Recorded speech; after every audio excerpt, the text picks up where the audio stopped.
Hello everyone, thank you for being here and welcome to lesson 18 of A Course in Miracles. I am not alone in experiencing the effects of my seeing. The idea for today is another step in learning that the thoughts which give rise to what you see are never neutral or unimportant. It also emphasizes the idea that minds are joined, which will be giving increasing stress later on.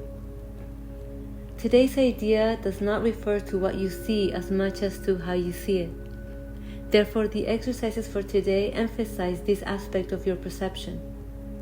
The 3 or 4 practice periods which are recommended should be done as follows. Look about you, selecting subjects for the application of the idea for today as randomly as possible, and keeping your eyes on each one long enough to say, I am not alone in experiencing the effects of how I see blank. Conclude each practice period by repeating the more general statement, I am not alone in experiencing the effects of my seeing.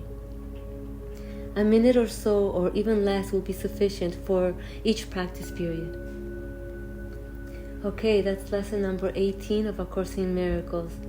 I am not alone in experiencing the effects of my seeing.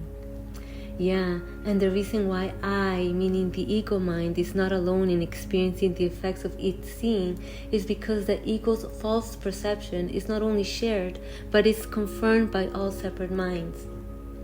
And so everybody is convinced that we are the body. And there's no doubt about it because our birth and mortality is proof that we are the body. But you see, the body in itself is neutral.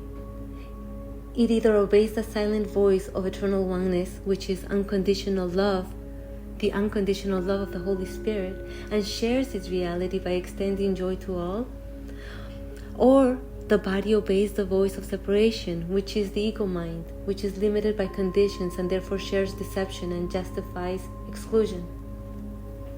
Either the body expresses love or it expresses fear.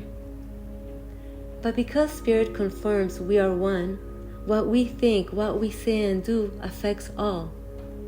In other words, what you reap, you sow, and you'll know what voice you're listening to by your current state. Are you in peace, sharing peace, or are you in fear, sharing fear? You can't escape the reality of oneness. What you identify with will affect you and all in one way or another. That's the actual wisdom behind the golden rule. Do to others whatever you would have them do to you. Jesus was teaching the interconnectedness of all things, the eternal unity of everything and everyone, and therefore was sharing the presence of love within all by extending it to all. So what are you extending? What are you sharing? Love or fear? Truth or deception?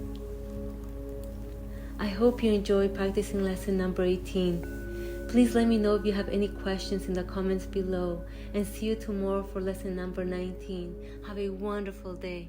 Bye.